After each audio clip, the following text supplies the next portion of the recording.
Assalamualaikum warahmatullahi wabarakatuh. Pada kali ini saya akan menjelaskan tentang laporan pendahuluan dari modul ke-7 dan ke-8. Yang pertama yaitu ada langkah-langkah manajemen proses. Yang pertama itu menampilkan status proses. Yang pertama itu kita perlu masuk ke super user dan login sebagai root. Dan kita sudah i. Lalu kita melihat melihat prosesnya dengan min.u, dengan parameter min.u, yaitu menampilkan proses yang hanya digunakan user. Lalu ada tampilan seperti ini. Tipenya itu mencari proses yang lebih spesifik user. Proses ini hanya terbatas pada proses milik pemerhati user. Jadinya hanya username sini saja yang ketika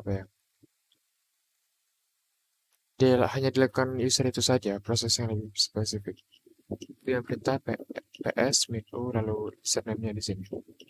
Sini nama username-nya itu alan strip 07350. Kalau mencari proses lainnya bisa dengan menggunakan parameter min a atau min au. Yang a ini itu untuk all dan au ini untuk all user.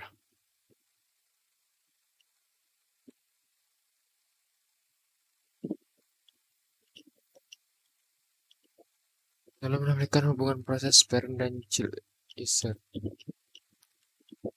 dengan perintah ps min.u nama usernya.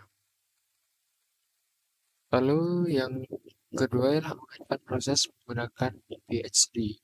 Yang pertama kita buka Mozilla Firefox, lalu kembali ke terminal, lalu kita buat terminal, lalu tampilkan proses yang sedang berjalan dengan perintah ps-a. Ini tampilannya. Lalu cari nomor PID yang menunjukkan proses Firefox. Di sini nama dari dari prosesnya itu terdapat nama Geckoman atau Firefox. Jadi ya PID-nya itu 3770 itu Geckoman atau Firefox. Lalu menentukan prosesnya dengan mengetik PID-nya. Lalu selesai. Lalu di laporan pendahuluan ini ada 7.2 penjadwalan. Itu melakukan konfigurasi cron tab. Login seperti biasa, lalu masuk ke terminal, lalu buka cron tab dengan perintah cron tab min-l secara default, lalu mengedit cron tab dengan perintah cron tab min-e, maka akan muncul output seperti ini. Lalu konfigurasi cron tab yaitu isi di bawahnya dengan perintah seperti ini. Lalu menghapuskan dengan perintah cron tab min-r. Lalu di modul ke-8 yaitu sistem backup. Di langkah-langkah penyebaran modul 8 ini ada sistem backup yaitu membuat file script shell. Pertama-tama kita masuk ke login sebagai root dengan perintah sudo min-i, lalu masukkan passwordnya. Lalu file backup.sa dengan editor nano, lalu direktorinya editor mana, lalu nama file di sini. Lalu di dalam file backup.sa ini isi dengan source code-nya dan lain-lain ini source code-nya. Lalu tekan Ctrl L untuk menyimpan, kemudian tekan Y untuk dia, lalu tekan enter.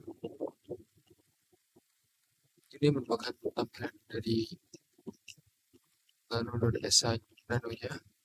Lalu ini tampilan dari isi codingan dari backup.sa-nya. Lalu B yaitu mengubah permission pada file script shell. Pertama kita masuk ke sudo min-i, login sebagai root. Lalu ketikkan perintah chgroup, ini nama grupnya.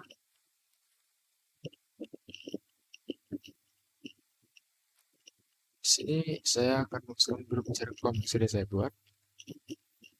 Lalu tempat filenya berada dengan direktori. Lalu rubah akses direktori file dengan perintah chmod. 740 user owner untuk 7, 4 untuk grup, lalu objeknya 0. others. Kali ini nama filenya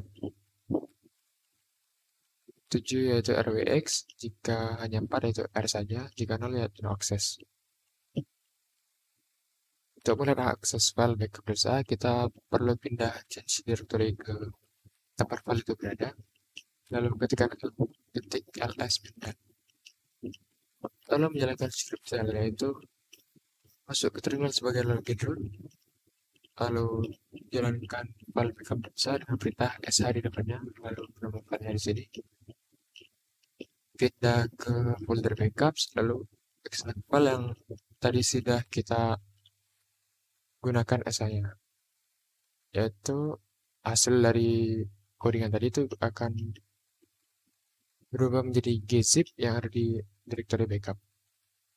Sekian dari saya, kurang lebihnya mohon maaf. Wassalamualaikum warahmatullahi wabarakatuh.